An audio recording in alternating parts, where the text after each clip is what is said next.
Okay, I am going to read this text rather than just publish it on perhaps Truth Social, if they can take that long a text. I've been watching Devolution Power Hour number 441 just now, and at about an hour and 39 minutes into it, Burning Bright starts talking about bicameral thinking, which he often does, which made me decide to write down some things that I've been thinking about for some time. And I'll start reading my text. Burning Bright uses two somewhat eclectic terms very repeatedly in ways that I think merit some commentary. Hegelian dialectic is the first one. When BB uses it, he consistently uses it to mean problem, reaction, solution, and by that specifically how people in power apply deceptive operations of a particular kind to sway their constituents to act in ways that align with the wishes of the powers, and usually against their own interests as well. The model is: agents of the powers that be contrive a conflict scenario which wouldn't have taken place without their involvement. They do this as hidden third parties so that the conflict arising to the population seems a natural occurrence and organic.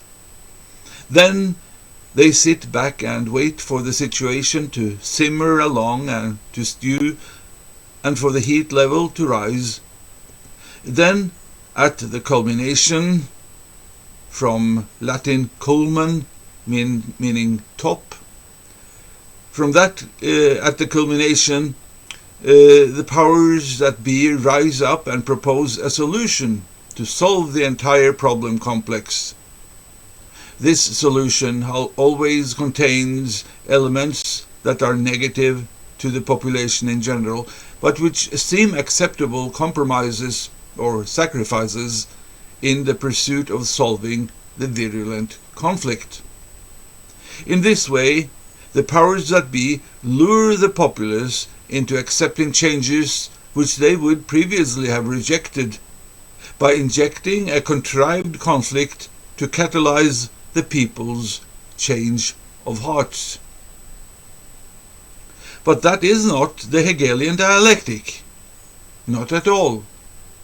This process has some structural similarities with the Hegelian dialectic, in that it consists of three consecutive parts, in that it describes a complex social process, that it is centered on conflict and conflict resolution, and finally that the three consecutive parts have a sort of mathematical play between themselves, or chemical or alchemical even. I'm not going to elaborate on these play aspects. Instead, I will explain the actual. The Hegelian dialectic proper, or simply the dialectical principle, was proposed by the German philosopher Georg Wilhelm Friedrich Hegel as a universal principle operating in nature, in history as well as in the cognitive life of man. In fact, Hegel equates this principle with objective world reason, the logos. Through strife and difference and the elevation of the differences into higher units, evolvement to higher stages take place. This was put forth in Hegel's breakthrough work, The Phenomenology of Spirit, 1807, and was further edified in the Science of Logic 1812 through 1816, where also the term the dialectical principle was introduced. Thus, far from epitomizing a devious stratagem of the global elites in their hustling of their populations into their self-serving zero-sum schemes, the Hegelian dialectic, that is, the dialectical principle, is a universal, a cosmic, even a divine template for conflict resolution. In fact, it was the principle by which application Jesus performed his greatest miracle, the one which constitutes the core wisdom of his manifestation on earth, namely his descent into the kingdom of death and his subsequent ascension on the third day. No one knows what happened during the Christ's sojourn in the nether kingdom, and that in itself is a clue. We do not need that specific knowledge. All we have to realize is that the 3 days he was there can be mapped out with the 3 terms that constitute the definition of the Hegelian dialectic. Day 1, thesis. Day 2, antithesis. Day 3, synthesis. The Son of God offered himself as a living sacrifice in order to teach humanity the Hegelian dialectic. This is what that term signifies, not that cheap distortion which Burning Bright is peddling at the vanguard of humanity's struggle for global and universal liberation. Now to the second misused term, bicameral thinking. In BB's, and notably Chris Paul's, parlance, this term becomes synonymous with holding 2 opposite thoughts in one's mind at the same time, or seeing the thing from 2 opposing perspectives. Again, these are valuable things to learn for anyone in the process of learning how to think, but again, they are not what the phrase bicameral thinking signifies.